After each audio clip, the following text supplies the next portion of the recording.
নৌকার পাটাতনে বসে চাপা কাঠালি রঙের শাড়ির আঁচলটাকে নিজ গতিতে তীব্র বাতাসের সাথে পানিতে হাবুডুবু খেতে দিয়ে হাওরের পানিতে পা ঝুলাচ্ছে অভনী। তার বিপরীত পাশে বসে আরিহা নিচু হয়ে হাতে পানি নিয়ে খেলা করছে। মাইশা বসে আছে ওদের মাঝ বরাবর। পানি খুব ভয় পায় সে, তাই পানিতে পা বা হাত দেবার মতো সাহস পাচ্ছে না। তবে ঢেউয়ের শব্দের সাথে বাতাসের সুসা শব্দ আর ঝিকঝিক করা নীলচে বর্ণের পানি দেখতে বেশ লাগছে তার কাছে। তবে নৌকার ইঞ্জিনের শব্দ তা বেশ বিরক্ত লাগছে এই মুহূর্তে। নৌকা চলতে শুরু করা মাই তারা হারিয়ে যেতে থাকে জলরাশির রাজ্য। নৌকার মাঝখানে বসে হাতে ছিপ নিয়ে দুপাশে বসে আছে নীল আর মাহিব। নীরব মাইশার সাথে রাগ করে অপর পাশের পাটাতনে চুপ করে বসে আছে। বারবার মাইশাকে নিজের সাথে বসতে বলার পরও বসেনি মাইশা। নীরবের সাথে এমন চিপকে বসতে বেশ লজ্জা নাকি লাগে তার। নৌকা চলছে তার আপন গতিতে। ছিপগুলোকে পানিতে রাখা হলেও নৌকা চলাকালে কোনো মাছ পাবে বলে আশা রইল না, তাই ছিপগুলোকে উঠিয়ে রাখল। তবে কিছুক্ষণের মধ্যেই নৌকা থামিয়ে মাছ ধরার তীব্র প্রতিযোগিতা শুরু হবে। নীরব প্রতিযোগিতাতে নারাজ। সে এখন না হওয়া বউকে সাথে নিয়ে পানিতে পা ডুবিয়ে ঘুরে বেড়াতে না পারায় গভীর শোকে শোকাহত হয়ে গালে হাত দিয়ে বসে আছে। কিছুক্ষণ পর নৌকা থামানো হল। সবাই মুগ্ধ চোখে চারপাশে তাকিয়ে আছে। আকাশের নীল বর্ণের সাথে নীলচে বর্ণের পানিগুলো হালকা রোদে ঝলমলে হয়ে উঠেছে। জলাশয়ের বুকে মাঝারি সাইজের নৌকায় বসে আছে ওরা। শহরের বুকে প্রাণ ভরে নিঃশ্বাস নেওয়া যায় না, এমন ঠান্ডা শীতলতা পরিবেশে মন ভরে নিঃশ্বাস নিয়ে নিলে মন্দ হয় না। নীল আর মাহিব ছিপ নিয়ে মাছ ধরার প্রস্তুতি নিচ্ছে। নীরবের কাছে গিয়ে ওর মতো গালে হাত দিয়ে অসহায় মুখ করে বলে উঠল নীল, তোর শোক পালন করা শেষ হয়নি ভাইয়া?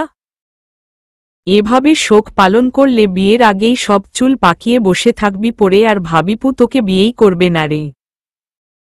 নীলের দিকে ভ্রু কুঁচকে তাকালো নীরব, আবারও বলে উঠল নীল, শোন ভাইয়া, তুই যদি আমার আর মাহিবের থেকে বেশি মাছ ধরতে পারিস তাহলে ভাবিপু কে আর তোকে এই নৌকায় রেখে আমরা অন্য নৌকায় চলে যাব। তখন তুই আর তোর না হওয়া হবু বউ মন ভরে ঘুরে বেড়াতে পারবি। সত্যি? হাম হাম। নীল, নীরব আর মাহিব মাছ ধরতে শুরু করল। তিনজনের নৌকার তিন পাশে বসে আছে। অভনী, আরিহা আর মাইশা অধীর আগ্রহপূর্ণ চোখ নিয়ে তাকিয়ে আছে ওদের দিকে। মাহিব নিজের হাতের ছিপটাকে পানির নিচে দিয়ে আরিহার পায়ে খোঁচা লাগালো। চোখ বন্ধ করে চিল্লিয়ে উঠে বলে উঠল আরিহা,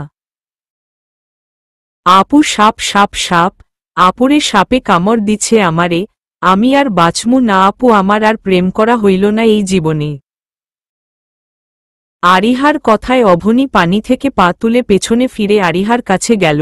মাহিব, নীল আর নীরবও দৌড়ে আরিহার কাছে গেল, কিন্তু আরিহার পায়ে সাপের কামড়ের কোনো দাগ নেই।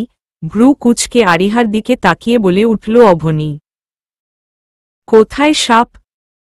কোনো কামড় তো নেই আরু, ব্যথা করছে। অভনীর কথায় আরিহা চোখ খুলে তাকালো, আসলেই তো কোনো দাগ নেই, কোনো ব্যথাও নেই। তাহলে? চিল্লিয়ে আবারও বলে উঠল আরিহা, আপু এই নদীতে ভূত আছে আপু, আমারে এক্ষুনি নিয়ে যাইতে আসছিল, ভাগ্যিস পা তুলে ফেলছিলাম। আপু বাড়ি চল, এই ভুতুড়ে নদীতে আমি আর থাকমু না। আমার পায়ে এসে খোঁচা মারছে। বলেই জোরে জোরে কান্না করতে লাগল। সবার কপালেই হালকা চিন্তার ভাঁজ পড়ে আছে, সত্যিই কি ভূত আছে নাকি? তবে আরিহার কথায় মাহিব হুহু করে হেসে উঠল। সবার দৃষ্টি এখন মাহিবের দিকে। মাহিবের হঠাৎ এমন হাসিতে ভ্রু জোড়া কুঁচকে এলো সবার। হাসি থামিয়ে বলে উঠল মাহিব, তোমাকে কি আমি শুধু শুধু পিচ্ছি বলি? শেষে কিনা ছিপের খোঁচাকে সাপ আর ভূত বানিয়ে দিলে? আবার কিনা এই বয়সেই প্রেম করার এত শখ? ওই চুপ, হাসবেন না একদম। আপনি আমার পিছনে এভাবে লেগে থাকেন কেন বলুন তো? আমি মোটেও পিচ্ছি নই, আমার থেকে কম কম বয়সের মেয়েরাও প্রেম করে। প্রেম করাতে অনেক সুবিধা আছে। আরিহা: ও তাই নাকি? তাহলে কি কি সুবিধা বলো তো দেখি।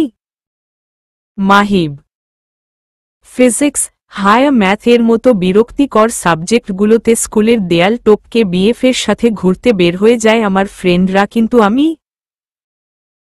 আমাকে কেউ নেয়ার নাই বিধায় প্রতিদিন এক বস্তা বিরক্তি নিয়ে করতে হয় ক্লাস না করে বাসায় চলে আসছি শুনলেই আপুর দপাস দপাস মাইর। এতক্ষণ ভ্রু কুচকে সবাই ওদের কথা শুনলেও আরিহার কথায় অভনি ব্যতীত সবাই হুহু করে হেসে উঠল। অভনি ভ্রু জোড়া আরেকটু কুচকে রাগী দৃষ্টিতে তাকালো আরিহার দিকে, ভয়ে ডুক গিলে বলে উঠল আরিহা: এহহ আপু রে, আমি জীবনেও প্রেম করুম না, তবুও তুই আমার সাথে এখন যুদ্ধ লাগিস না প্লিজ। আরিহা: পিছনে ফিরে আবারও পানিতে পা ডুবিয়ে বসে পড়ল অভনি। আরিহা রাগী দৃষ্টিতে তাকিয়ে আছে মাহিবের দিকে, কিন্তু মাহিবের এতে কোনো ভাবান্তর নেই, সে একমনে ছিপের দিকে তাকিয়ে থাকতে ব্যস্ত। নীরবের দৃষ্টিতে লাজুকতা, যে দৃষ্টির মানে আজ যেভাবেই হোক মাছ বেশি ধরবেই, মাইশাকে নিয়ে একসাথে পানিতে পা ভিজিয়ে ঘুরবেই। অবশেষে মাছ ধরার পালা শেষ হল। নীরবের মুখে বিষণ্ণতা, আবারও এই মুহূর্তে শোক পালন করা ছাড়া আর কিছু করার নেই তার। নীল ধরেছে 3টা, মাহিব 2টা আর নীরব ও 2টা, তবে সবথেকে বেশি না হওয়ায় আজ আর মাইশাকে নিয়ে পানিতে পা ডুবিয়ে ঘোরা হল না নীরবের। নীরবের কাছে গিয়ে বলে উঠল নীল: আহারে আমার প্রেমপিপাসু ভাইটা, বলি ছেকা তো আর খাস নাই যে এমনি শোক পালন করছিস। অপেক্ষা কর মেরা ভাই, অপেক্ষা কর। অপেক্ষার ফল মিষ্টি আছে। এবার তো হলো না, বিয়ের পর ভাবিপুকে নিয়ে সারা শহর দেশ বিদেশ ঘুরে বেড়াস। তখন আর আমরা কেউ তোদের পিছু পিছু কাবাব মেয়ে হাড্ডি হতে যাব না। লাথি না খাইতে সর সামনে থেকে। তুই আর মাইশা দুজনই আজ আমার ফিলিংসের 12টা বাজানোর জন্য দায়ী। আমার সুযোগ আসুক, আমি দেখাবো তোদের কে। নীরব: মাছগুলোকে মাঝির হাতে তুলে দিল ওরা। নৌকাতেই অনেকে রান্না করে খায় বিধায় মাছ কাটা সহ ভাজার সবকিছুই নৌকাতে রেখে দেয় মাঝি। নৌকার ছোট ছাউনির ভিতরে গিয়ে একসাথে মাছ ভাজি করে নিজেদের হাতে ধরা সদ্য নদী থেকে তোলা সুস্বাদু মাছ নিয়ে সবাই একটা একটা করে খেয়ে নিল। আবারও নৌকা চলতে লাগল তার আপন গতিতে। নীল আর মাহিবও পানিতে পা ভিজিয়ে বসে আছে। এত সুন্দর একটা মুহূর্তকে শোক পালন করে শেষ করার চেয়ে মজা করে কাটানোটাই বেশ মনে হচ্ছে নীরবের কাছে। মাইশাকে না হয় পরে দেখে নিবে। বিশাল জলরাশির বুকে বিচ্ছিন্ন ছোট ছোট গ্রাম, যেন এক একটা ছোট ছোট দ্বীপ। হাওর জুড়ে গলা ডুবিয়ে থাকা হিজল গাছের সারি সারি ফুলগুলো যেন সৌন্দর্য হাজার গুণ বাড়িয়ে দিয়েছে। পানির নিচ থেকে জেগে ওঠা কর্চের বন কিংবা শুশুকের লাফছাপ মুহূর্তেই মন ভালো করে দেবার জন্য যথেষ্ট। দূর থেকে আরও যত দূরে চোখ যায় স্নিগ্ধ গ্রামের মতোই শান্ত অথই পানি প্রাণ জুড়িয়ে দিচ্ছে। জলের সীমানা শেষ হতেই যেন বিস্তৃত আকাশ, তারই মাঝখানে ফুটে উঠেছে কিছু ঘরবাড়ি। নৌকায় ঘুরতে ঘুরতে শোনা যাচ্ছে গ্রামের শিশুদের মিষ্টি কণ্ঠে ভাটিয়ালি গান। বিভিন্ন ছোট ছোট মাঝির নৌকা ঘুরে বেড়াচ্ছে হাওরের পানির বুকে। শিশুদের সাঁতার কাটা আর হাওয়ের মাঝখানে ছোট বড় গাছ প্রায় বিলীন হয়ে যাওয়া বাংলার গ্রামের সৌন্দর্য ফুটিয়ে তুলছে। গ্রাম থেকে এসেছে অনেকদিন হয় অবনীদের, আর যাওয়া হবে কিনা তাও জানা নেই। শহরে এত সুন্দর পরিবেশ দেখা যায় না, তাই মন ভরে প্রকৃতির অদ্ভুত সুন্দর জায়গাটা গভীরভাবে উপভোগ করছে সে আর তার পাশের সবাই। মাইশা প্রথমে ভয় পেলেও এখন অভনির সাথে খুব স্বাচ্ছন্দ্যের সাথে পানিতে পা ডুবিয়ে রেখেছে সে। বাবার চাকরির জন্য এদিকে খুব কমই আসা হতো তার। ঘুম থেকে উঠে মর্নিং ওয়াকে বের হয়েছে নির্ঝয়। বেশ কিছুক্ষণ যাবতই মনে হচ্ছে পেছনে থেকে কেউ ওর পিছু পিছু আসছে, কিন্তু পেছনে ঘুরে কাউকে দেখতে পাচ্ছে না সে। ব্যাপারটা অস্বস্তিকর, চরম রকমের অস্বস্তিকর। যখন বাড়ির সামনে চলে আসলো তখন হুট করে একটা মেয়ে ওর সামনে এসে দাঁড়ালো। আচমকা এমন হওয়ায় কিছুটা ভয় পেয়ে গেল নির্ঝয়। ছোটবেলায় মায়ের কাছে শুনেছিল ভয় পেলে গলায় ফু দিলে নাকি ভয় কমে যায়, এখন সেই টেকনিকটাই কাজে লাগালো নির্ঝয়। তবে তার এই কাজে সামনে নীল রঙের সুতি শাড়ি পরা মেয়েটা খিলখিল করে হাসতে লাগল। নির্ঝয় ভ্রু জোড়া কুঁচকে মেয়েটির দিকে তাকাল। হ্যাঁ, এটা তো গতকালকের সেই মেয়ে নীরা। নীল রঙের সুতি সাধারণ শাড়ির সাথে হাতে নীল রঙের চুড়ি, ব্রাউন কালারের চুলগুলো আর ব্রাউন কালার নেই। গাঢ় কালচে রঙের পিঠ অবধি চুলগুলো ছেড়ে রাখা, মুখে একগাধা মেকআপের প্রলেপ নেই, চোখে গাঢ় কাজল আর ঠোঁটে গোলাপি লিপস্টিক। একদিনেই এত পরিবর্তন? সবটা কি আমার জন্যই? তাহলে কি সত্যিই মেয়েটি ভালোবাসে আমাকে? ভাবতেই একটা দীর্ঘশ্বাস ফেলল নির্ঝয়। মুচকি হেসে বলে উঠল নীরা, আমাকে কেমন লাগছে মি? নির্ঝয়, আপনার ভালোবাসার মানুষ তার মতো হতে না পারলেও তার মতো হবার চেষ্টা করেছি। সবাই চাইলেই সবার মতো হতে পারে না, তাই আমাকে ইমপ্রেস করার জন্য অভনির মতো হতে চাইলেও কখনো ওর মতো হতে পারবে না। Got it? নির্ঝয় হনহন করে বাসায় ভিতরে চলে গেল। নীরার এখন চিৎকার করে কাঁদতে ইচ্ছে করছে। সবকিছু সহ্য করতে পারলেও ভালোবাসার মানুষটার অবহেলা সহ্য করা যায় না। ধুমরে মুচড়ে শেষ করে দেয় ভিতরটা। নীরার হাঁটছে তার গন্তব্যের উদ্দেশ্যে, চোখ দিয়ে পানি পড়ছে টপটপ করে। ভাবছে নীরা, যতই অপমান আর অবহেলা করুন মি নির্ঝয়, আমি হার মানব না। আমার আপনাকে চাই, মানে আপনাকেই চাই। আপনার ভালোবাসাটুকুই চাই আমি। কি ভেবেছ ভুলে গিয়েছি? সরে গিয়েছি তোমার রাস্তা থেকে? এতই সহজ ঝালমরিচ? তুমি প্রতিনিয়ত কোথায় থাকো, কি করো, তার সব আপডেট আমি পাই। এত সহজে ছেড়ে দিব ভাবছ কিভাবে? আই ওয়ান্ট ইউ ঝালমরিচ, আই ওয়ান্ট ইউ। চিল্লিয়ে ড্রয়িং রুমের সোফায় বসে আছে সবাই। আগামীকাল আবারও ঢাকা ফিরে যাবে, তবে সাথে করে রায়হান চৌধুরী আর মরিয়ম চৌধুরী কেউ নিয়ে যাবে। কারণ নীরব আর নির্ঝয়ের কিছুদিনের মধ্যেই বিয়ের কাজ অনুষ্ঠিত হবে। ঢাকা থেকে কিশোরগঞ্জ দূরে হবায় ঢাকাতেই বিয়ের অনুষ্ঠান হবে। তাই সবাই এটা নিয়েই আলোচনা করছে। মাইশা লজ্জায় লাল নীল হয়ে যাচ্ছে, যা দেখে নীরব শয়তানি মার্কা হাসি দিচ্ছে। তবে ড্রয়িং রুমের এক কোণে বসে বইয়ের দিকে মুখ গুজে থাকতে হচ্ছে অভনীকে, কারণ ও যেখানেই যাক ওর পাশে যে ওর স্যার নামক ভয়ঙ্কর রাগী মানুষটা অলওয়েজ ঘুরপাক খায়। আর 7 দিন পর নীরব আর মাইশার বিয়ে। বিয়ে নিয়ে সবাই খুব এক্সাইটেড। নীলের দাদু বাসা থেকে দাদি আর ফুফাতো ভাই বোনরা চলে এসেছে। নিহাল আহমেদ আর ওনার বোন নীলা আহমেদ, ওনারা 2 ভাই বোন।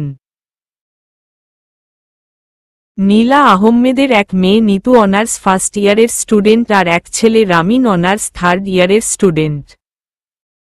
আজ সবাই একসাথে শপিং করতে যাবে। নিহাল আহমেদের কথায় অভনিও যখন রেডি হয়ে নিচে আসলো যাওয়ার জন্য, তখন মুখ বাঁকিয়ে বলে উঠল নিতু, মামি মনি, এইখানে আমরা পরিবারের সবাই যাব। তাহলে এই বাইরের মেয়েটা যাবে কেন? অভনি দাঁড়িয়ে গেল। এই মুহূর্তে ওদের সাথে যাওয়ার কোনো ইচ্ছে নাই তার। চোখ মুখ রাগে শক্ত করে বলে উঠল নীল, বাইরের লোক কাকে বলে জানো তুমি? ও প্রতিদিন আমাদের সাথে আছে, তাই ওরা আমাদের পরিবারের একজন। বাইরের লোক হলে তুমি হবে, কারণ তুমি আমাদের পরিবারের সাথে থাকো না। Got it. নীল অভনীর হাত ধরে হনহন করে বাসা থেকে বের হয়ে গেল। অভনী অবাক নয়নে তাকিয়ে আছে নীলের দিকে, নিজে থেকে এই নিয়ে 2বার হাত ধরেছে নীল। প্রতিবার এমন অদ্ভুত ফিলিংস কাজ করার কারণ বুঝতে পারছে না অভনী। অন্যদিকে নিতু রাগে ফুঁসতে ফুঁসতে বাহিরে বের হয়ে আসল।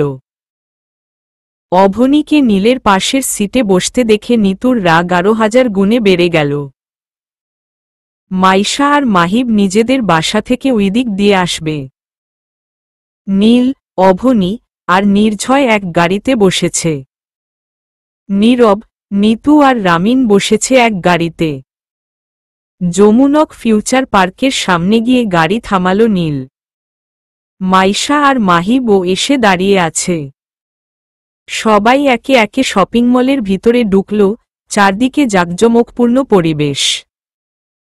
সবাই যার যার জিনিস পছন্দ করলেও অভনী চুপ করে দাঁড়িয়ে আছে এক কোনায়। শপিং মলটা যেমন সুন্দর জাঁকজমকপূর্ণ, ঠিক তেমনি দামগুলোও জাঁকজমকপূর্ণ, যা অভনীর কেনার মতো সামর্থ্য নেই। নীল আর নীরব মিলে মেহেদি আর হলুদের অনুষ্ঠানের জন্য সব ছেলেদের একরকমের পাঞ্জাবি পায়জামা 2 দিনের জন্য 2 রঙের করে, আর মেয়েদের সবার জন্য একরকমের শাড়ি অর্ডার দিল মেহেদি আর হলুদের জন্য 2 রঙের 2টো করে। নাহ, মায়ের জন্য আর আরিহার জন্য কিছু কেনা লাগবে, বিয়েতে তো আর পুরনো কাপড় পরতে পারবে না, তাছাড়া বিয়েতে থাকবে কিছু গিফট তো দিতে হবে। একটা দীর্ঘশ্বাস ফেলে অভনী অন্য একটা দোকানে চলে গেল। এতক্ষণ যাবৎ নীল আর চোখে অভনীকে দেখছিল। অভনী মায়ের জন্য 2000 টাকার একটা শাড়ি আর আরিহার জন্য 3000 টাকা দিয়ে ড্রেস নিল। জুতা বাহিরে থেকে কিনে নিবে, এখানে অনেক দাম। এটা ভেবেই অভনী আবার মাইশাদের কাছে আসল। মাইশা অভনীর হাতে একটা গাঢ় নেভি ব্লু রঙের লেহেঙ্গা ধরিয়ে দিয়ে বলল, ট্রায়াল রুমে গিয়ে চেঞ্জ করে দেখো তো লাগে কিনা। তোমার মতোই আমার একটা বোনকে দিব। অগত্যা একড্রাম বিরক্তি নিয়ে অভনী ট্রায়াল রুমে গেল। লেহেঙ্গা পরে মাইশাকে দেখানোর জন্য গুটি গুটি পায়ে বেরিয়ে আসল। এই প্রথম এমন ভারী ড্রেস পরেছে সে। প্রচণ্ড পরিমাণে অস্বস্তি লাগছে। একছাক বিরক্তির মধ্যে এক টুকরো হাসি মুখে ঝুলিয়ে রেখে হাঁটা ধরল সামনে। নিজের জন্য ড্রেস দেখতে দেখতে অভনীর দিকে চোখ গেল নীলের। এই প্রথম অভনীকে অন্যরূপে দেখেছে সে, তবে প্রতিদিন এই মেয়েটাকে এক এক রকম রূপবতী লাগে নীলের কাছে। অভনীর আড়ালে নিজের মোবাইলে কয়েকটা পিক আবদ্ধ করে রাখল নীল। অভনীর প্রতি রাগ কাজ করছে নিতুর মধ্যে। অভনীকে দেখলেই গা জ্বলে যাচ্ছে নিতুর। অভনী আবার ট্রায়াল রুমে গিয়ে নিজের শাড়ি পরে বের হবার সাথে সাথে নিতু অভনীর হাত ধরে নিয়ে যেতে লাগল। অবাক চোখে নিতুর দিকে তাকিয়ে অভনী বলে উঠল, আপু কোথায় নিয়ে যাচ্ছ আমায়? ওই যে একটু সামনে চলো অভনী, ওইখানে ভালো ভালো ড্রেস আছে। কিন্তু আমার ভালো ড্রেস লাগবে না আপু, আমি আর ড্রেস নিব না, ছাড়ো আমায়। নিতু অনেকটা দূরে চলে এলো অভনীকে নিয়ে। অভনীকে একটা দোকানের ভিতর ঢুকিয়ে দিয়ে বলে উঠল, তুমি এখানে একটু দাঁড়াও, আমার কল আসছে, একটু কথা বলেই আসছি। আমি নিজে পছন্দ করে ড্রেস কিনে দিব তোমায়। আপু আমার ড্রেস লাগবে না, আমি এখানে একা একা থাকতে পারবো না। তুমি এখানেই থাকো আপু। অভনী পুরো কথা শেষ করার আগেই নিতু মোবাইল হাতে হনহন করে বেরিয়ে গেল। অভনীর খুব ভয় আর অস্বস্তি লাগছে। কোনো কিছু কেনার জন্য বসবে তারও জো নেই, কারণ ও এখন এত দাম দিয়ে কিছু কিনে টাকা নষ্ট করতে চায় না। একটু পর পর একজন না একজন এসে বলছে, excuse me ma'am, can I help you? Avni ধীর পায়ে বের হয়ে গেল দোকান থেকে। কিন্তু আশেপাশে কোথাও নিতুকে দেখতে পাচ্ছে না। ওর এখন জোরে জোরে কান্না করতে ইচ্ছে করছে। যমুনা ফিউচার পার্কের এত বড় মলে কোনো জায়গা দিয়ে গেছে, কোনো জায়গা দিয়ে বের হয়েছে, প্রথমবার গেলে চেনার উপায় নেই। অভনীর এখন কি করা উচিত বুঝতে পারছে না। এদিক ওদিক ঘুরছে, কাউকেই পাচ্ছে না। হঠাৎ ওর মোবাইলের কথা মনে হলো, নিজের হ্যান্ডব্যাগটা খুলে মোবাইল খুঁজছে, কিন্তু মোবাইলটাও ব্যাগে নেই। তখন ওর মনে হলো তাড়াহুড়ো করে আসার সময় খাটের উপর রেখে চলে এসেছে মোবাইলটা। এই মুহূর্তে নিজের চুলগুলো সব টেনে টেনে ছিঁড়তে ইচ্ছে করছে তার। আশেপাশে ঢাকা শহরের মডার্ন ছোট বড় ড্রেস পরা অনেককেই দেখা যাচ্ছে, আবার বিদেশি কাউকেও দেখা যাচ্ছে, কিন্তু নীলদের কাউকেই দেখতে পাচ্ছে না সে। অনেকক্ষণ ঘুরেও বের হবার রাস্তা বা কাউকে দেখতে না পেয়ে হতাশ হয়ে একটা ছোট বেঞ্চে বসে পড়ল। এত মানুষের ভিড়ে নিজেকে খুব অসহায় লাগছে তার, না চাইতেও চোখ দিয়ে ফর্সা গাল বেয়ে পানি গড়িয়ে পড়ছে। ভাবিপু মিস অভনী কোথায়? ওনাকে দেখতে পাচ্ছি না যে। নীলের কথায় গলা থেকে নেকলেসটা নামিয়ে আশেপাশে চোখ ভুলালো মাইশা। না, আশেপাশে কোথাও দেখা যাচ্ছে না মেয়েটাকে। সবাই তো একসাথেই ছিল, তাহলে কোথায় চলে গেল মেয়েটা? মাইশা চিন্তিত মুখ করে নীরব আর নির্ঝয়কে ডাকল। অভনী কোথায়? সবাই এখানে, কিন্তু ওকে দেখতে পাচ্ছি না যে। নীরব আর নির্ঝয় ও চারদিকে একবার চোখ ভুলাল, কিন্তু কোথাও অভনীকে দেখতে পাচ্ছে না। নীরব সবাইকে একসাথে ডাকল, সবাইকে জিজ্ঞাসা করার পরেও অভনীর খোঁজ জানতে পারল না। নীল আর দেরি না করে অভনীর মোবাইলে কল দিতে লাগল, কিন্তু মোবাইলের অপর পাশ থেকে মিষ্টি কণ্ঠী একটা মেয়ে বলে উঠল, দুঃখিত, আপনার কাঙ্ক্ষিত নাম্বারে এই মুহূর্তে সংযোগ প্রদান করা সম্ভব হচ্ছে না। মেয়েটার মিষ্টি কণ্ঠে বলা কথাটাও এই মুহূর্তে বিরক্ত লাগছে নীলের কাছে। প্রচণ্ড রকমের বিরক্তি এসে ভর করেছে তার মধ্যে। নিতুর কোনো ভাবান্তর নেই, সে নিজের মতো মোবাইল টিপতে ব্যস্ত। নীল আবারও কল দিল অভনীর নাম্বারে, কিন্তু আবারও অপর পাশ থেকে একই কণ্ঠ ভেসে আসায় প্রচণ্ড রাগ আর ভয় হাতের মোবাইলটা জোরে আছাড় মেরে চিল্লিয়ে বলে উঠল, ডেমন ইট। নীলের এমন রাগ দেখে নিতু সহ সবাই ভয় পেয়ে গেল। নীল আর নির্ঝয় মিলে একদিকে আর অন্য সবাই মিলে অন্যদিকে খুঁজতে লাগল অভনীকে, কিন্তু এত বড় মলে একজন মানুষকে যোগাযোগবিহীন খুঁজে পাওয়া স্বপ্ন ছাড়া আর কিছুই না। এক্সকিউজ মি আপু, are you okay? Can I help you? এখানে বসে এভাবে কাঁদছ কেন? মিষ্টি কণ্ঠী একটা মেয়ের সুরে উপরের দিকে তাকালো অভনী। পার্পেল রঙের শাড়ির সাথে চোখে গাঢ় কাজল আর হালকা লিপস্টিক দিয়েছে সে। ফর্সার হার যে অভনীর থেকে এক সেট বেশি হবে। অসহায় চোখে মেয়েটির দিকে তাকিয়ে বলে উঠল অভনী, আপু আমি বাহিরে যাব, কিন্তু বাহিরে যাবার কোনো পথ পাচ্ছি না।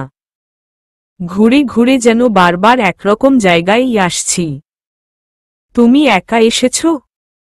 না আপু, অনেকেই এসেছে, কিন্তু আমাকে এক আপু একটু দূরে রেখে কল এসেছে বলো গেল, পরে অনেক খুঁজেও আর পেলাম না। মোবাইলটাও ভুলে বাসায় রেখে এসেছি।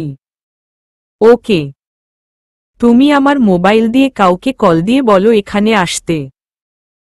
অভনী কৃতজ্ঞতা সূচক তাকিয়ে মুচকি হেসে হাত বাড়িয়ে দিল মেয়েটার মোবাইলের দিকে, কিন্তু মোবাইলের ওয়ালপেপারের দিকে তাকিয়েই অবাক হয়ে গেল অভনী। চরম রকমের অবাক দৃষ্টিতে মেয়েটির দিকে তাকিয়ে বলে উঠল অভনী, আপু তোমার মোবাইলের ওয়ালপেপারের ছেলেটা তোমার কি হয়? মেয়েটি মুচকি হেসে বলল, আমার ভালোবাসা, কিন্তু দুর্ভাগ্যবশত আমি ওনার ভালোবাসা নই।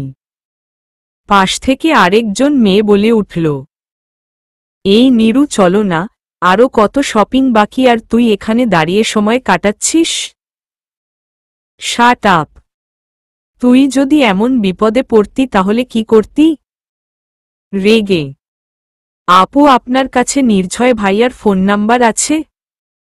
অভনী, অভনীর কথায় নীরা অবাক হয়ে অভনীর দিকে তাকাল। নির্ঝয়ের নাম ও জানল কিভাবে? কৌতূহলী চোখে অভনীর দিকে তাকিয়ে বলে উঠল নীরা, তুমি নির্ঝয়কে চেনো? হুম, উনি আমার ভাইয়া হয় আপু। উনিও আজকে এখানে এসেছেন। ফোন নাম্বার থাকলে ফোন দিন না প্লিজ। নীরা আর কিছু না বলে মোবাইলটা নিয়ে নির্ঝয়ের নাম্বারে কল দিল। হয়তো অনেক কাকতালীয়ভাবে অপ্রত্যাশিত কিছুও হয়ে যায়। কল দেয়ার সাথে সাথেই নির্ঝয় কল ধরে ফেলল। ওয়েজিত কণ্ঠে বলে উঠল নির্ঝয়, হ্যালো, কে বলছেন? আপনার বোন সিনেমা হলের টিকিট কাউন্টারের সামনে বসে আছে মি। নির্ঝয়, আপনারা আসুন এখানে। বোন বলাতে প্রথমে চিনতে না পারলেও নির্ঝয় যখন বলেছে তাহলে হয়তো অভনীর খোঁজই হবে। সে আশায় নীলকে নিয়ে ছুটে চলল টিকিট কাউন্টারের সামনে। নীল আর নির্ঝয় গিয়ে দেখল অভনী দাঁড়িয়ে আছে, সাথে দুটো মেয়ে।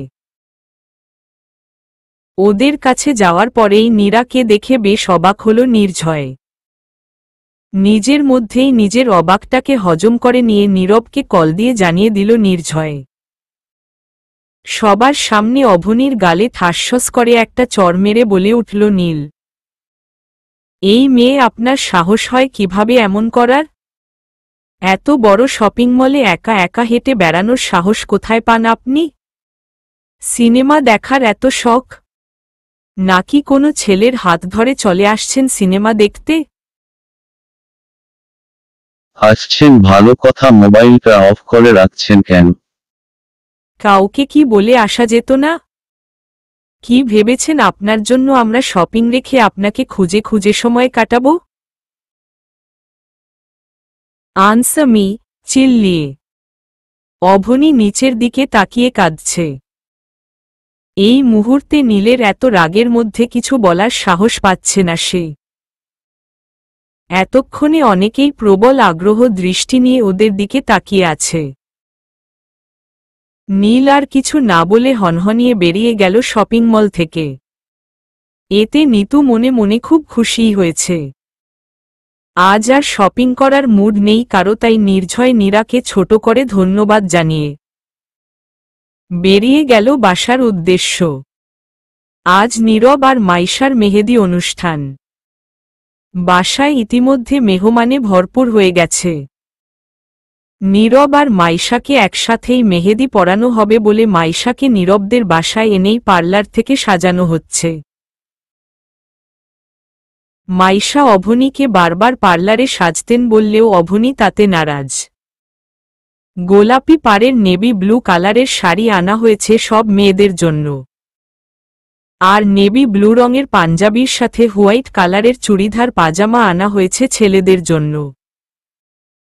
সকাল থেকে বিকাল পর্যন্ত ঘরে দরজা লাগিয়ে একটানা পড়ছে অভনী। নীলের প্রতি এক বস্তা অভিমান জমে আছে তার মধ্যে। কিন্তু অভিমান, সেটা তো আসে শুধু প্রিয় মানুষটির কাছে। তাহলে কি হিরো সাহেব আমার প্রিয় মানুষ? না না, এমনটা হতে পারে না। কোথায় উনি আর কোথায় আমি? বামন হয়ে চাঁদে হাত দেবার মতো সাহস আমার হয়ে ওঠেনি। একটা দীর্ঘশ্বাস নিয়ে উঠে পড়ল অভনী। শাড়িটা খুলে পড়ে নিল সে। লম্বা চুলগুলো খোলা রেখে কানের পাশের একটা গোলাপ ফুল গুজে দিল। চোখে গাঢ় কাজলের সাথে হালকা গোলাপি রঙের লিপস্টিক দিয়ে নিল। কানে পাথরের একজোড়া দুল পরে বেরিয়ে গেল রুম থেকে। সবাই এক সারি হলেও সবার মাঝে যেন অভনী অন্যরকম ফুল হয়ে বসে আছে। সবার মুখে পার্লারের একগাদা মেকআপের প্রলেপ থাকলেও অভনীর মুখে নেই, তাই হয়তো সবার থেকে আলাদা লাগছে তাকে। বড় ড্রয়িং রুমটায় মেহেদির আয়োজন করা হয়েছে। মাইশাকে সাজিয়ে নিয়ে এসে বসিয়ে দেয়া হলো নীরবের কাছে। তখনই নেভি ব্লু কালারের পাঞ্জাবি পরে গড়ি পড়তে পড়তে সিঁড়ি দিয়ে নামতে লাগল নীল। আজকে নীলের গায়ে নীল রঙে যেন পুরো নীলময় হয়ে গেছে সে। নীল নিচে নেমে সবার আগে নিতুর দিকে এগিয়ে গেল, যা দেখে নিতু খুশিতে গদগদ হয়ে গেল। কিন্তু সবাইকে চরম রকমের অবাকে শেষ পর্যায়ে পৌঁছে দিয়ে নিতুর গালে ঠাসস করে একটা চর বসিয়ে দিল। নিতু পাশ ফিরে কিছু বলার আগেই আরেকটা চর বসিয়ে দিল। পুরো জনসভায় এখন শুনশান নীরবতা। নিতু চোখ মুখ গরম করে বলে উঠল, হেই ইউ, তোমার সাহস হয় কিভাবে আমার গালে হাত তোলার? অপর পাশ থেকে চেঁচিয়ে নীলা আহমেদ বলে উঠলেন, তুই এটা কি করলি নীল? সবার সামনে আমার মেয়ের গায়ে এভাবে হাত তুললি কোনো সাহসে? সেদিন আমি শপিং মলের সবার সামনেই মিস অভনির গায়ে হাত তুলেছিলাম ফুপ্পি, যেখানে ওর কোনো দোষ ছাড়াই সবার সামনে চর খেতে পেরেছে, সেখানে নিতুর দোষ থাকা সত্ত্বেও নিরিবিলিতে চর দেই কিভাবে বলতো ফুপ্পি? আরাম করে সোফায় বসে। মানে কি বলতে চাইছিস তুই? নীলা আহমেদ, ফুপ্পি তোমার মেয়ে ভুলে গেছে এখন ছোট ছোট শপিং মলেই সিসিটিভি থাকে, আর সেখানে এত বড় শপিং মলে থাকবে না সেটা ও ভাবল কিভাবে? আর সেটা যদি মনে থেকেও থাকে তাহলে হয়তো ও ভুলে গেছে যে আমি চাইলেই 2 দিনের মধ্যেই পুরো সিসি ফুটেজটা পেতে পারি। পেয়েও ছিলাম, কিন্তু খুব কষ্টে রাগটা ধমিয়ে রেখেছি কারণ সবার সামনে চরটা দিব বলে। নিতু ভয় পেয়ে গেল এমনটা তো ও ভেবে দেখেনি। উঠে নিতুর সামনে গিয়ে বলে উঠল, নীল, সেদিন তুমি অবনীকে টেনে ওখানে নিয়ে রেখে চলে আসলে কেন? আনস মি চিল্লিয়ে। আচ্ছা ছাড় নানা এখন নীল, বাচ্চা মেয়ে হয়তো বুঝতে পারেনি, এখন মেহমানের সামনে এমন রাগ করিস না বাবা। নীলিমা, নেক্সট টাইম যেন এই চরের কথা মনে থাকে। আমাদের পরিবারের কারো দিকে চোখ তুলে তাকাবে না। অবনীরাও এখন আমাদের পরিবারের, আন্ডারস্ট্যান্ড? নিতু হনহন করে নিজের রুমের দিকে চলে গেল, তার পিছন পিছন যেতে যেতে বলে উঠলেন নীলা আহমেদ, কাজটা তুই ঠিক করলি না নীল, বাইরের একটা মেয়ের জন্য আমার মেয়ের গায়ে হাত তুললি। নীলা আহমেদ চলে যেতেই অভনির কাছে গিয়ে বলে উঠল রামিন, সরি আপুই, ওর হয়ে আমি সরি। ছোটবেলা থেকেই অত্যন্ত জেদি মেয়ে নিতু, এগেইন সরি। অভনি এতক্ষণ যেন ঘোরের মধ্যে ছিল, রামিনের কথায় হুঁশ ফিরল তার। রামিনের দিকে তাকিয়ে মুচকি হেসে বলে উঠল অভনি, আরে ভাইয়া সরি বলছেন কেন? আপু হয়তো ইচ্ছে করে করেনি, উল্টো তো আপুকেই গন্ডারের মতো শক্ত হাতের দুটো চর খেতে হলো নিরপেক্ষ মুখ। নীল গিয়ে গান ছেড়ে দিয়ে আবারও পরিবেশটাকে স্বাভাবিক করে নিল। তবে অভনির সামনে যেতে বেশ দ্বিধা লাগছে তার। রাগের মাথায় কি থেকে কি বলে ফেলেছে, তাই ভাবল যেভাবেই হোক সরি বলতে হবে। মাইশাকে মেহেদি পরাচ্ছে দুজন মেহেদি আর্টিস্ট, তার সামনেই গানের তালে তালে নেচে বেড়াচ্ছে অনেকে। অভনি বসে আছে আরিহার পাশে। হঠাৎ একটা ছোট পিচ্ছি এসে একটা চিরকুট ধরিয়ে দিল অভনির হাতে। অভনি ভ্রু কুঁচকে চিরকুট হাতে নিয়ে পিচ্ছি ছেলেটাকে জিজ্ঞাসা করল, কিসের এটা বাবু? কে পাঠিয়েছে? কিন্তু গানের তীব্র সাউন্ডে কিছুই শুনতে পায়নি বাচ্চাটা, তাই ব্লু রঙের পাঞ্জাবিটায় হাত দিয়ে দৌড়ে নিরুদ্দেশ হয়ে গেল যেন কোথায়। অভনি চিরকুটটা খুলে দেখল, বাগানে আসুন মিস অভনি, ইতি হিরো সাহেব। বাগানে গিয়েই নীলের চোখ দুটো বড় বড় হয়ে গেল। রাগে চোখ দুটো দিয়ে যেন অগ্নি ঝরছে, কারণ অভনিকে শক্ত করে জড়িয়ে ধরে আছে একটি ছেলে। আস্তে আস্তে ছেলেটার ঠোঁট জোড়া অভনির দিকে এগুতে থাকে, কিন্তু অভনি এতে কিছুই বলছে না, শুধু ডেব ডেব করে তাকিয়ে আছে। আর দেখার মতো সহ্য হল না নীলের। রাগে ফুঁসতে ফুঁসতে নিজের রুমে গিয়ে ভাঙচুর করতে লাগল সে। অভনি যখন নীলের কথায় বাগানে আসলো, এসে কাউকেই দেখতে পেল না সে, কারণ মামুনির ডাক পড়ায় নীলের আসতে লেট হয়ে যায় একটু। অভনি যখন ঘুরে ঘুরে নীলকে খুঁজতে ছিল তখনই হেঁচকা টানে জড়িয়ে ধরে কেউ। উপরের দিকে তাকিয়ে সাফিনকে দেখে ভয় আর অবাকে পুরো জমে যায় সে। এতদিন পর আবারও সাফিনকে এভাবে দেখে কিছু মুখ দিয়ে বের হচ্ছিল না তার। কিন্তু যখনই সাফিন ঠোঁট জোড়া এগিয়ে আনতে লাগল তখনই অভনি সাফিনের গালে ঠাসস করে চর বসিয়ে দেয়, কিন্তু চর দেবার আগেই নীল সেখান থেকে চলে যায়। অভনি নিজের ছাড়িয়ে নিয়ে চিল্লিয়ে বলে উঠল, আমাকে টাচ করার সাহস হয় কোথা থেকে তোর? আবারও কেন আসছিস আমার লাইফে, বল কেন এসেছিস? আমি না আসলে আর কে আসবে বলো সুইটহার্ট? ঝাল মরিচ তুমি শুধু আমার। আমার মানে আমার। তার জন্য আমাকে যত নিচু নামতে হয় আমি নামব। ভালোই হয়েছে এখন বাগানে এসেছো, আমার কাজ অনেকটাই সহজ হয়ে গেছে এখন। জোরে হেসে অভনি সাফিনের শেষের কথা বুঝতে না পেরে ভ্রু কুঁচকে তাকাল, কিন্তু সাফিন আর না দাঁড়িয়ে চলে যেতে লাগল। মেহেদি অনুষ্ঠান প্রায় শেষ, কিন্তু নীল এখনো ঘর থেকে বের হয়নি। গানের সাউন্ড আর সবাই নিচে থাকায় নীলের ভাঙচুরের শব্দ ও কারো কান অবধি পৌঁছায়নি। মেহেদি দিয়ে দুহাত রঙে রাঙিয়ে রাখা খুব পছন্দ অভনির, তাই মেহেদি দেবার অপেক্ষায় বসে আছে সে। আরিহার পরেই ওর হাতের পালা। অনেকক্ষণ যাবৎ নীলকে দেখতে না পেয়ে অভনির কাছে এসে বলে উঠল নীরব, মিষ্টি আপুই আমার গুণধর ভাইটা কোথায় গেল? অনেকক্ষণ যাবৎ দেখতে পাচ্ছি না যে। ভাইয়া আমি তো জানি না, আমিও অনেকক্ষণ যাবৎ দেখিনি। একটু ওর রুমে গিয়ে দেখে আসো না প্লিজ, শরীর খারাপ হলো কিনা। ঠিক আছে ভাইয়া, আমি দেখছি। অভনি ধীর পায়ে এগিয়ে গেল নীলের রুমের দিকে। রুমের দরজায় নক করতেই দরজা খুলে গেল, কিন্তু রুমের ভেতর ঘুটঘুটে অন্ধকার। অভনি নীলকে ডাকতে ডাকতে ধীর পায়ে এগিয়ে যাচ্ছে রুমের ভিতর, কিন্তু নীলের কোনো সাড়া নেই। অভনি মোবাইলের লাইটটা জ্বালাতেই দেখতে পেল এলোমেলো হয়ে থাকা রুমটা। অভনির ভেতরে ভয় চলে এলো। এমন এলোমেলো রুম করে কোথায় চলে গেল মানুষটা? কিছু হলো না তো? নানান রকমের চিন্তা আসতে লাগলো অভনির মাথায়। হাজারটা চিন্তা আর ভয়ার্ত মাখা চোখ নিয়ে রুমের আলো জ্বালিয়ে দিল সে।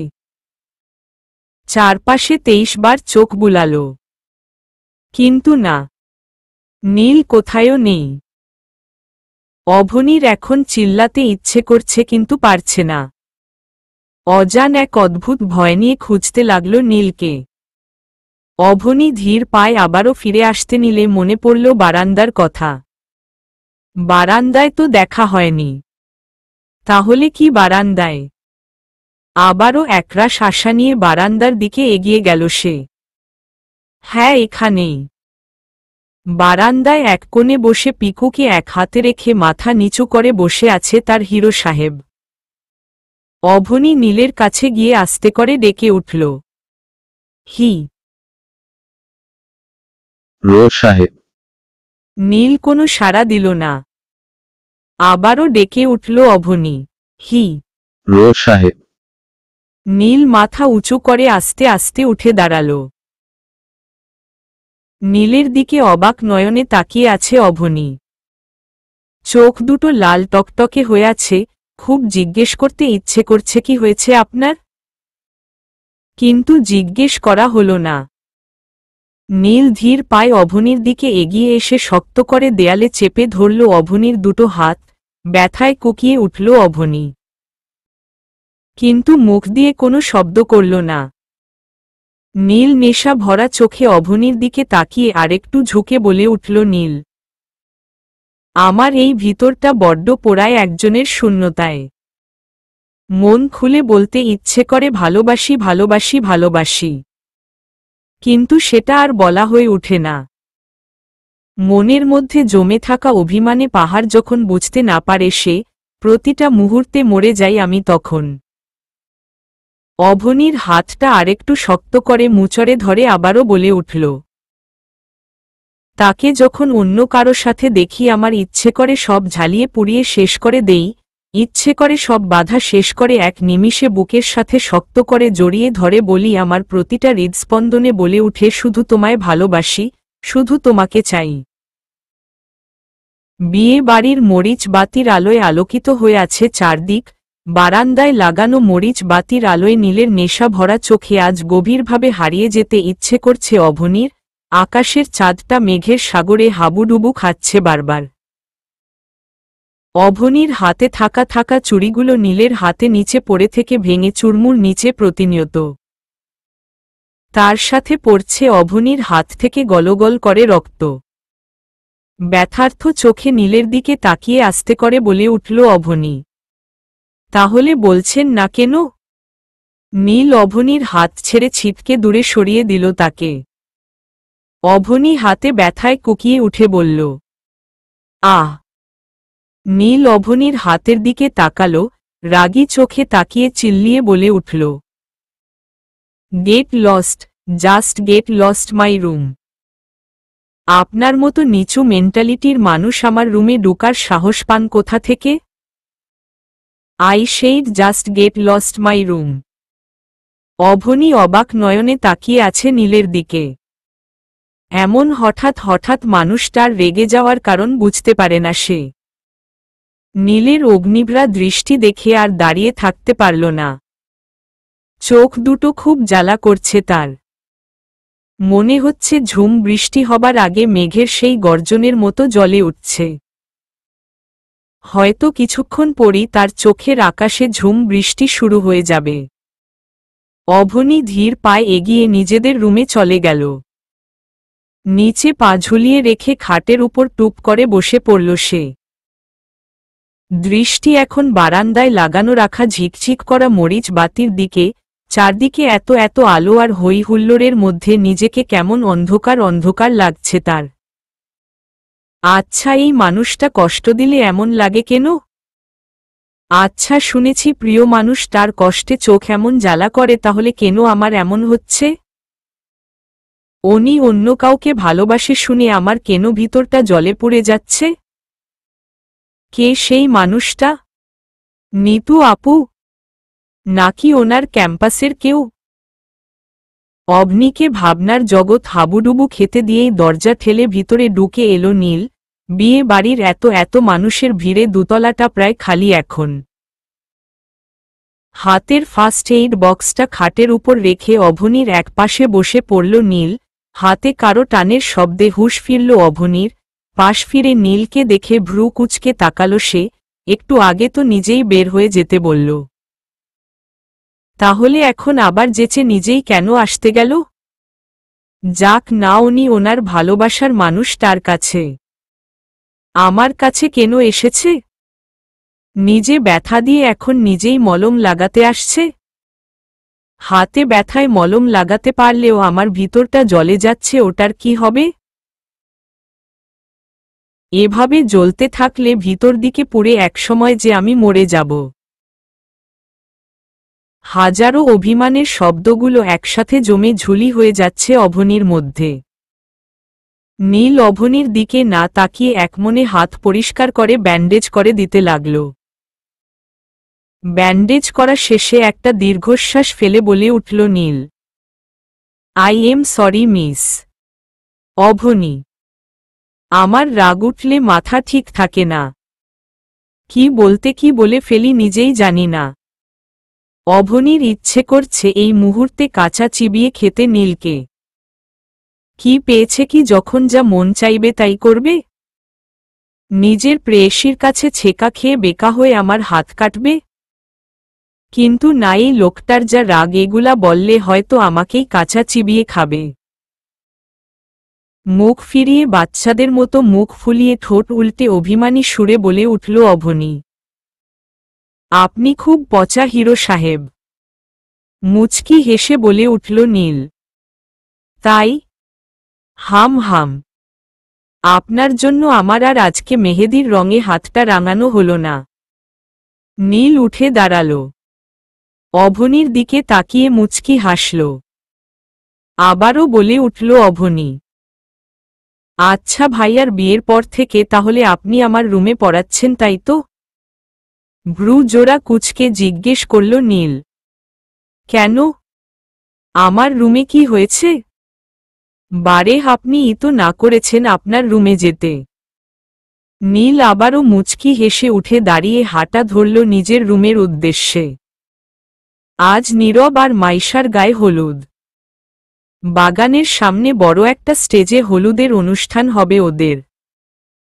মেয়েদের জন্য টাটকা কাঁচা হলুদের সাথে সবুজে কম্বিনেশনে শাড়ি আনা হয়েছে। আর ছেলেদের জন্য হলুদ রঙের পাঞ্জাবিতে সবুজ সুতার কাজ। মাইশা পরেছে হলুদ রঙের লেহেঙ্গা, নীরব সাদা রঙের দামি পাঞ্জাবিতে সাদা সুতোয় কাজ। অভনি আজ বাঙালি স্টাইলে শাড়ি পরেছে।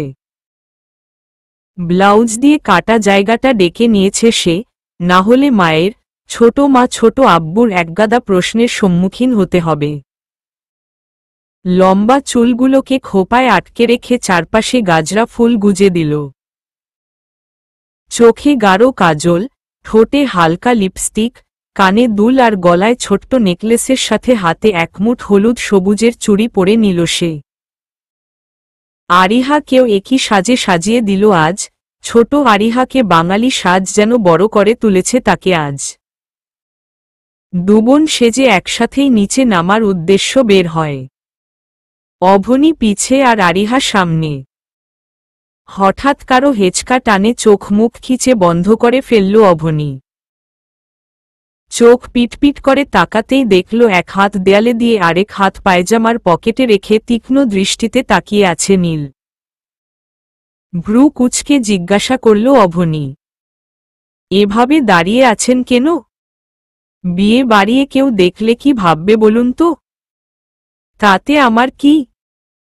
যাক একবার হলেও তাহলে আপনার মনে হলো আপনার সাথে আমাকে নিয়ে কিছু ভাবা যায়। ভ্রু নাচিয়ে, মা, মানে? সবই ঠিক আছে কিন্তু একটা জিনিস মিসিং। 1 মিনিট চুপচাপ এখানে দাঁড়িয়ে থাকুন, আমি আসছি।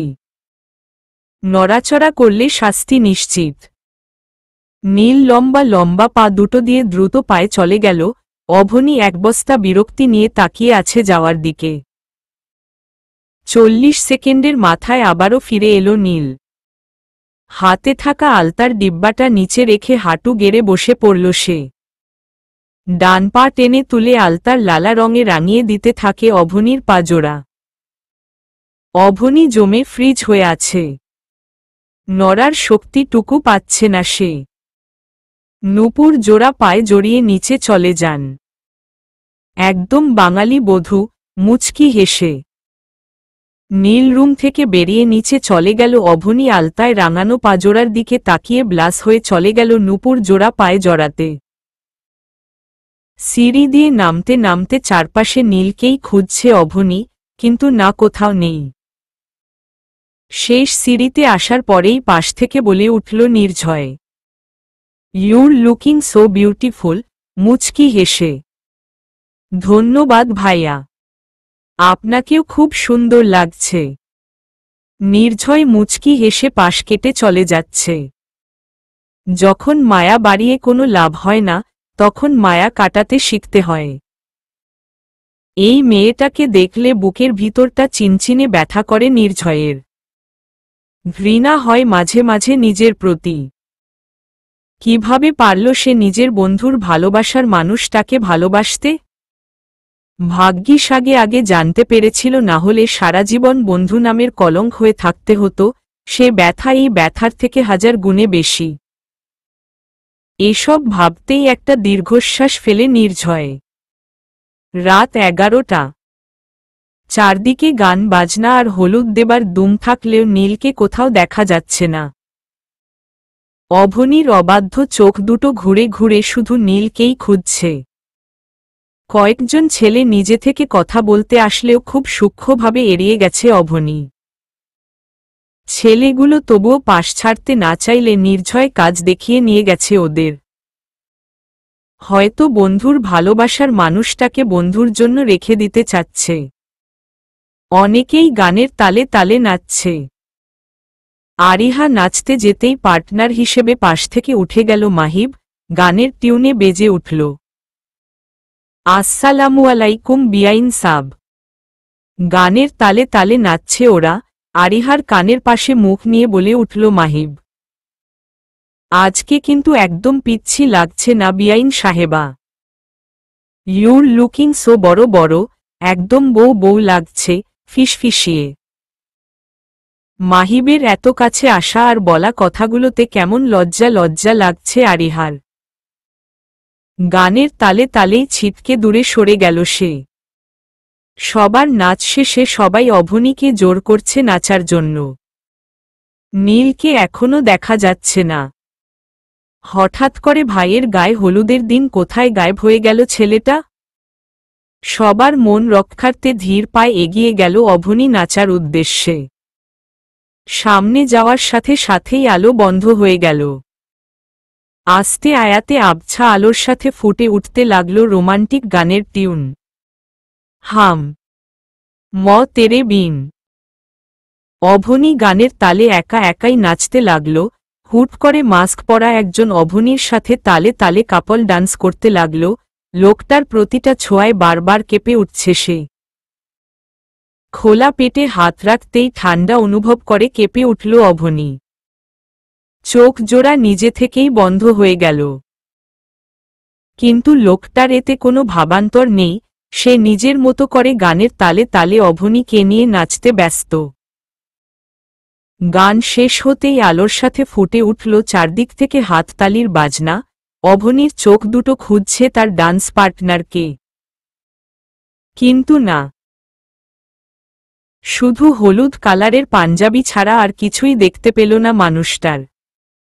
অভনীর নিজের জায়গার পাশে এগিয়ে আসতে আসতে পেটে লোকটার স্পর্শের জায়গায় হাত রাখল। হাতে কিছু একটা লাগতেই থেমে গেল সে। পেট থেকে হাতটাকে সামনে এগিয়ে এনেই দেখতে পেল হলুদে ছেয়ে গেছে ওর হাত। অভনীর বুঝতে পারল পেটে হাত রেখে হলুদ ছুঁয়েছে লোকটা। কিন্তু কে সে? লোকটার স্পর্শ এত চেনা চেনা লেগেছে কেন? বিয়ে। বিয়ে মানেই একগুচ্ছ ভালোবাসা। বিয়ে মানেই হাসাহাসি, দৌড়াদৌড়ি, লাফালাফির সাথে সবাই মিলে নির্ঘুম রাত কাটানো। বিয়ের আগের রাতে ঘুমানো চলে? না, একদম না। এটা অন্যায়, একদম ঘোর অন্যায়ের দলে পড়ে যায়। রাত 1টা। সূক্ষ্ম হাতে কাজ করা বড় চটটা বিছিয়ে ছাদের মাঝখানে বসে আছে একদল তরুণ তরুণী। চারদিকে নানান রকম আলোর সাথে আকাশে মস্ত বড় চাঁদের জ্যোৎস্না ছড়িয়ে সুন্দর এক আলোড়ন ফুটিয়ে তুলেছে। দোলনায় পা ঝুলিয়ে বসে একমনে মোবাইল টিপছে নীল। ভ্রু কুঁচকে নীলের দিকে তাকিয়ে বলে উঠল মাইশা, দেবরজি তুমি ওখানে কি করছো? এখানে এসে বসো, আমরা এখন গেম খেলব। খেলো না ভাবিপু, আমি এখানে বসেই খেলি। না আমরা এখন ট্রুথ অর ডেয়ার খেলব, তাই তুমি এখানে এসে বসো। নীল আড়মোড়া ভেঙে উঠে এলো। নিতু নিজের জায়গার পাশে নীলের বসার জন্য জায়গা করে দিলেও নীল না দেখার ভান করে অভনীর পাশে বসে পড়ল। নীলের এভয়েড নিতুর রাগকে দ্বিগুণ বাড়িয়ে দেবার জন্য যথেষ্ট। কোকাকোলার বোতলটা নিয়ে মাইশা ঘুরাতেই প্রথমে গিয়ে পড়ল নীরবের দিকে আর প্রশ্ন করবে অভনী, ভাইয়া ট্রুথ অর ডেয়ার? না মানে আমি তো ভয় একটু কমই পাই, তাই সত্য বলতে ভয় পাই না। ট্রুথ। মাইশা আপু কি অন্য কারো সাথে প্রেম করেছেন ভাইয়া? অসহায় মুখ করে বলে উঠল নীরব। এটা কোনো ধরনের প্রশ্ন বোন? আমার বোন হয়ে আমার সংসার ভাঙার প্রস্তুতি নিলে? প্রশ্নটা চেঞ্জ কর না। না ভাইয়া, একদম প্রশ্ন চেঞ্জ হবে না। তুই তো বললি ভয় পাস না। এবার বল বল, নীল। নীরব মাইশার দিকে তাকিয়ে চোখ বন্ধ করে বলে উঠল, মায় 2 থেকে 3টা। কি হো হো হো? তুই আমারে ছাড়া আরো 2 থেকে 3টা প্রেম করছস, তাও আবার বলছিস মায়?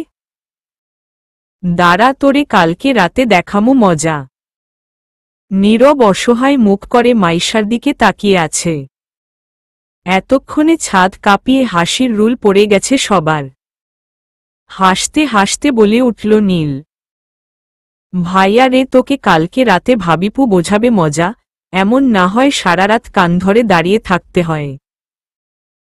হয়েছে হয়েছে, আর দাঁত কেলাতে হবে না। দেইখো তোমার বউ তোমারে সারারাত কান ধরে দাঁড় করিয়ে রাখবে। মাইশা আবারও বোতল ঘুরালে এবার নীলের দিকে পড়ল। আর প্রশ্ন করবে মাইশা। কি দেবরজি? এবার বলো, ট্রুথ অর ড্যার? ট্রুথ। তোমার লাইফে তোমার ভালোবাসার মানুষটা এসেছে? আসলে কে সে? কেন ভালোবেসেছ তাকে? অভনি একটু নড়েচড়ে বসল। এই মুহূর্তে নীলের কথাগুলো খুব মনোযোগ দিয়ে শোনার ইচ্ছে তার।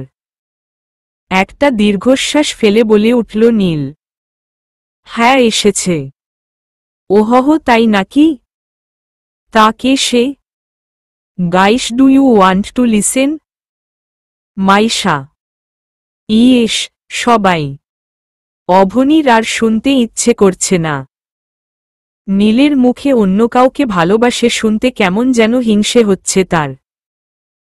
হয়তো এই মুহূর্তে অন্য কাউকে ভালোবাসার কথা খুব সুন্দরভাবে বিশ্লেষণ করবে সে।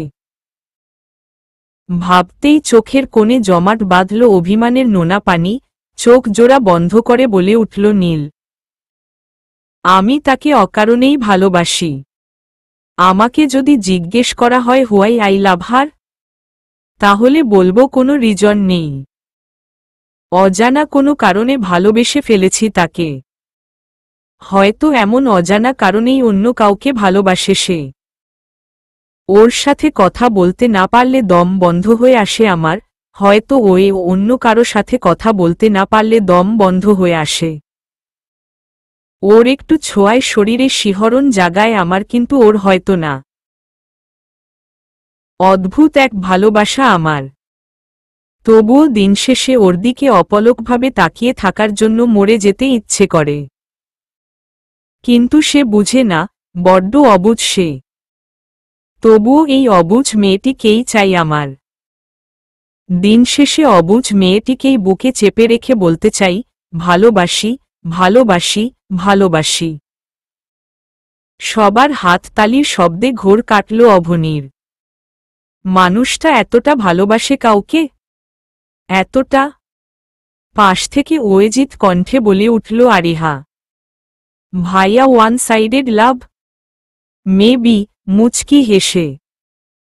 সকালে আড়মোড়া ভেঙে ঘুম থেকে উঠে নিজেকে নীলের রুমে আবিষ্কার করল অভনি। ঘুমু ঘুমু চোখে চারপাশে চোখ বুলাচ্ছে সে। ও তো এখানে ছিল না, ছাদে গল্প করতে করতেই তো সবাই একসাথে ঘুমিয়ে গিয়েছিল। তাহলে এখানে আসলো কিভাবে? বিছানা থেকে উঠতে নিলেই তার নজর গেল হাতের দিকে। দুহাত মেহেদির রঙে রাঙিয়ে আছে, কোনো মেহেদি আর্টিস্ট যে দিয়ে দেয়নি তা মেহেদির আঁকাবাঁকা রাস্তা দেখলেই বোঝা যাচ্ছে। তবে দেখতে খারাপ লাগছে না। পা জোড়া নিচে ঝুলিয়ে রেখে হাত দুটো সামনে এনে তীক্ষ্ণ দৃষ্টিতে তাকিয়ে আছে হাতের শুকিয়ে থাকা মেহেদির দিকে। ও তো মেহেদি দেয়নি, তাহলে? ঘুমু ঘুমু চোখ নিয়ে উঠে দাঁড়ালো অভনি। তখনই দরজায় হেলান দিয়ে বলে উঠল নীল, তা ম্যাডামের ঘুম ভেঙেছে এতক্ষণে? ঘড়িতে তাকিয়ে দেখুন কয়টা বাজে। ও আসলে রাতে অনেক রাতে ঘুমিয়েছি তো তাই খেয়াল ছিল না। সরি সরি সরি, আমি আপনার রুমে আসতে চাইনি, কিন্তু আমাকে এখানে আনলো কে? আর হাতে মেহেদিই বা লাগিয়ে দিল কে? হাতে থাকা ব্ল্যাক কফিটাতে চুমুক দিয়ে ভিতরে ঢুকতে ঢুকতে বলে উঠল নীল, আমি নিয়ে এসেছি। হুয়াট? চোখ দুটো বড় বড় করে এতে এত অবাক হবার কি আছে? না মা। নে কি ভাবে এনেছেন? কেন কোলে করে, ভাবলেশহীন ভাবে? এহহ। Any doubt? ওখানে অনেকে একসাথে ঘুমিয়েছে। কয়েকজন ছেলেও ছিল, সো ওখানে তো আপনাকে রেখে দিয়ে চলে আসতে পারি না। তবে ভয় পাবেন না, আমি কিন্তু ড্রয়িং রুমের সোফায় ঘুমিয়েছি। আচ্ছা ওড়না সরান। সামনে এগিয়ে আসতে আসতে ওড়নাটাকে আরো শক্ত করে গায়ে চেপে ধরে চিল্লিয়ে বলে উঠল অভনি। কেন? আরে মাথা থেকে সরাতে বলছি। গা থেকে নয়, ডেবিল হেসে। কে? নো। ভয় পেয়ে। সরাবেন নাকি আমি নিজে সরিয়ে নিব? ধমকের সুরে অভনি সাথে সাথে মাথা থেকে ওড়নাটা সরিয়ে দিল, পেছনে থেকে হাতটা বের করে মাথা থেকে পুরো শরীরে আবিরে রঙে রাঙিয়ে দিল অভনিকে নীল। হাতে থাকা অবশিষ্ট আবিরগুলো আলতোভাবে লাগিয়ে দিল অভনির গালে। অভনি দেব দেব করে তাকিয়ে আছে নীলের দিকে। এই মুহূর্তে কোনো সার্কাসের জোকারের মতো হয়তো করে দিয়েছে ছেলেটা ওকে। কানের কাছে গিয়ে ফিসফিসিয়ে বলে উঠল নীল। ঘুমু ঘুমু চোখে চুলগুলো এলোমেলো রেখে কারো সামনে যাবেন না প্লিজ। কেউ একজন হার্ট অ্যাটাকে মারা গেলে সারা জীবন ভালোবাসার জেলে আটকা পড়ে থাকতে হবে। চাইলেও বের হওয়া যাবে না। অভনির চোখগুলো আরো বড় বড় হয়ে গেল। কি বলে এই ছেলেটা? ইদানিং এমন কাছে কাছে থাকছে কেন? নীল কফির মুখটা নিয়ে আরেক হাত ট্রাউজারের পকেটে ঢুকিয়ে হেলে দুলে চলে গেল বাহিরে। নিজেকে কোনো রকমে ঠিক করে নিজেদের রুমে চলে গেল সে। খাটের উপর বড় একটা শপিং ব্যাগ দেখে অবাক হয়ে তাকাল। আজকেও কি সবাইকে একরকমের ড্রেস দিয়েছে নাকি পরার জন্য? খাটে শপিং ব্যাগে মোড়ানো লেহেঙ্গাটা খুলে ধরল অভনি। এটা তো সেদিনের ট্রায়াল করে পরা লেহেঙ্গাটা। এখানে কিভাবে? এটা তো মাইশা আপু তার কোনো এক বোনের জন্য পছন্দ করেছিল। মনে হয় ভুলে এখানে আছে। ভাবতেই লেহেঙ্গাটা ব্যাগে মুড়াতে গেলে চোখে পড়ে ছোট্ট একটা চিরকুট। লেহেঙ্গাটা খাটে রেখে চিরকুটের ভাঁজটা খুলে ধরল সে। সেদিন মনে হয়েছিল ব্লু রঙের এই লেহেঙ্গাটা যেন শুধু আপনার জন্যই তৈরি করা হয়েছে। নিপুণ হাতে কাজ করা সেই লেহেঙ্গাটা কি নিপুণভাবেই না সাজিয়ে তুলেছিল আপনাকে? আজকে এই লেহেঙ্গা আর সাথে দেয়া অর্নামেন্টসগুলোই পরবেন। যদি কথা নড়চড় হয় তো হাত পা ভেঙে বাসায় বসিয়ে রাখব, মাইন্ড ইট মিস। অভনি। চিঠিটা পড়েই দুম করে খাটের উপর বসে পড়ল অভনি। মাইশা আপু তো আপনি আপনি করে বলে না। তাছাড়া এমনভাবে মারার হুমকিও দিবে না। তাহলে কে দিয়েছে? হিরো সাহেব? হ্যাঁ উনিই তো আমায় মিস অভনি বলে ডাকে। অন্য একটা মেয়েকে ভালোবেসে দেবদাস হয়ে এখন কি আমাকে মায়া দেখাচ্ছে? কিন্তু উনি অন্য কাউকে ভালোবাসলে আমার কি? আমার কেন এত জ্বলে? তাহলে কি আমি? না না, তা হতে পারে না। অভনি কুল কুল, তোর সাথে একদম মানায় না। খাট থেকে নেমে বারান্দায় গেল অভনি। বাহিরে হই হুল্লোড়ে ভরপুর। সবাই আবির নিয়ে সবাইকে রাঙিয়ে দিচ্ছে। আরিহাও মেতে উঠেছে সেই খেলায়। নির্ঝয়কে দেখে বুঝার উপায় নেই তার মনে কত কষ্ট। এক হাতে ক্যামেরা নিয়ে মেতে উঠেছে নীলও। কি খুশি আজ সবাই। ছোট মা ছোট আব্বুর সাথে মেতে উঠেছে আজ মা সাহেরা বেগমও। বুড়ো নানি দাদি রাওকেও বাদ যায়নি, সবার পুরো শরীরে আবিরের রঙে রাঙানো। কি অদ্ভুত সবাই। নীলের দাদি আর নানিও অভনির নানিকে কেমন আপন করে নিয়েছে। ওদের দেখে মনে হচ্ছে কত জন্মের বান্ধবী যেন ওরা। দুষ্টমি করে একজন আরেকজনের গা রাঙিয়ে দিচ্ছে আজ। রায়হান সাহেবও থেমে নেই, নাতি নাতনিদের সাথে রং খেলতে খেলতে বুড়ো বয়সটাকে মনে হচ্ছে যৌবনের পদার্পণ সেই সময়গুলো। অভনি আর দাঁড়িয়ে থাকতে পারল না। মনটা কেমন ফুরফুরে লাগছে। দৌড়ে শুরু করল নিচের উদ্দেশ্য। নীল রঙের লেহেঙ্গা পরে চুলগুলো খোলা রেখেছে অভনি। কমিউনিটি সেন্টারে বিয়ে হবে নীরব আর মাইশার। সবাই যখন কমিউনিটি সেন্টারের উদ্দেশ্যে বের হবে, ঠিক তখনই পুলিশের গাড়ি করে এগিয়ে আসলো দুজন পুলিশ। সবাই অবাক হলেও নীল অবাক হয়নি। নীলের সাথে থাকা রাতুল, সাব্বির আরও কয়েকজন হালকা ভয়ে ভয় পাচ্ছে। কিন্তু এতে নীলের কোনো ভাবান্তর নেই। পুলিশ দুটো এগিয়ে এসে নিহাল আহমেদ আর নীলকে সালাম দিলেন। আশ্চর্যসূচকভাবে তাকিয়ে মুখে হালকা হাসির রেখা ফুটিয়ে তুলে বলে উঠল নিহাল আহমেদ, আরে ওসি মো, সাত্তার সাহেব যে? হঠাৎ কি মনে করে? আসলে আমি নীল স্যারের সাথে শাফিন ইকবাল খানের মৃত্যুর বিষয়ে কথা বলতে আসছি। মৃত্যু এই শব্দটাই সবার মাথায় এখন ঘুরপাক খাচ্ছে। নীল খুন করল শাফিনকে? কিন্তু কেন? শাফিন ইকবাল খান নামটা বড্ড চেনা চেনা লাগছে অভনির কাছে। পরমুহূর্তেই মনে পড়ে গেল পরশু রাতের কথা। মানুষটা ওর লাইফ থেকে দূরে চলে যাক, এটা চাইলেও লোকটার মৃত্যু চায়নি সে। সত্যিই কি ওই শাফিনই মারা গেছে? কিন্তু তার জন্য নীলের সাথে কথা কেন? তাহলে কি নীল? না, আর ভাবতে পারছে না অভনি, চোখ দুটো ভরে আসছে তার।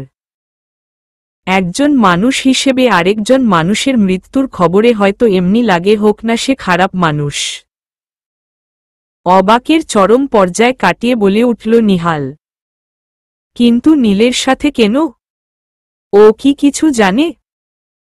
পাশ থেকে স্বাভাবিক সুরে বলে উঠল নীল, বাবা he is big drug businessman.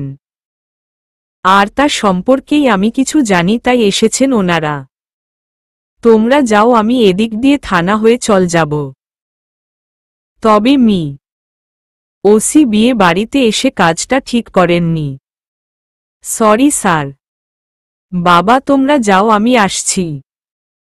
তোমার ছেলে দেশের ভালোর জন্য সবই করতে পারে, জানোই তো। নিহাল আহমেদ মুচকি হেসে বলে উঠল, yeah my son, I know. যাও। পাশ থেকে গাঢ় খয়েরি রঙের শেরওয়ানি পরে থাকা নীরব বলে উঠল, ভাইরে, আমার বিয়েটাকে তুই পুরো সিনেমাটিক করে মনে রাখিয়ে দিলি। প্রথম দিন ঠাস ঠাস থাপ্পড়, দ্বিতীয় দিন গায়েব, আর আজ সোজা পুলিশ বাড়িতে। আহা, কি বিয়ে আমার! নীল মুচকি হেসে আর চোখে অভনির দিকে একবার তাকিয়ে রাহুলকে নিয়ে হাঁটা ধরল নিজের গাড়ির উদ্দেশ্যে। পুলিশ অফিসার রাও তার পিছু পিছু চলে যেতে লাগল। স্যার, আপনি মেরেছেন শাফিনকে? পুলিশ অফিসার মোহাম্মদ সাত্তার সাহেবের কথা মুচকি হেসে বলে উঠল নীল। হাম। নীলের এমন সোজা সাপটা স্বীকার করাটা ঠিক হজম হল না সাত্তার সাহেবের। তবে নীলের ধারা এসব সম্ভব তা খুব ভালোভাবেই জানেন উনি। হালকা নড়েচড়ে বলে উঠলেন উনি, কিন্তু কেন স্যার?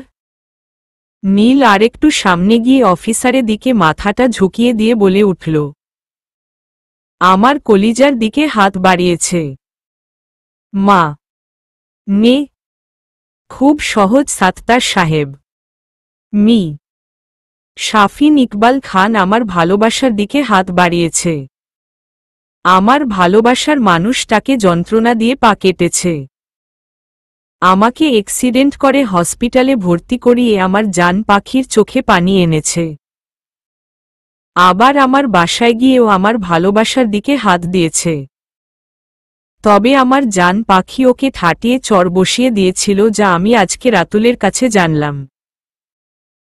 শুনুন, সাত্তার সাহেব ও চেয়েছিল আমার ভালোবাসাকে আমার থেকে আলাদা করতে, তাই আমি নিজে তার দেহ থেকে প্রাণটা আলাদা করে দিলাম। আমি খুব আগেই সবকিছু জানতাম, কারণ ওকে খুঁজে বের করা আমার জন্য তেমন কোনো কাজই নয়।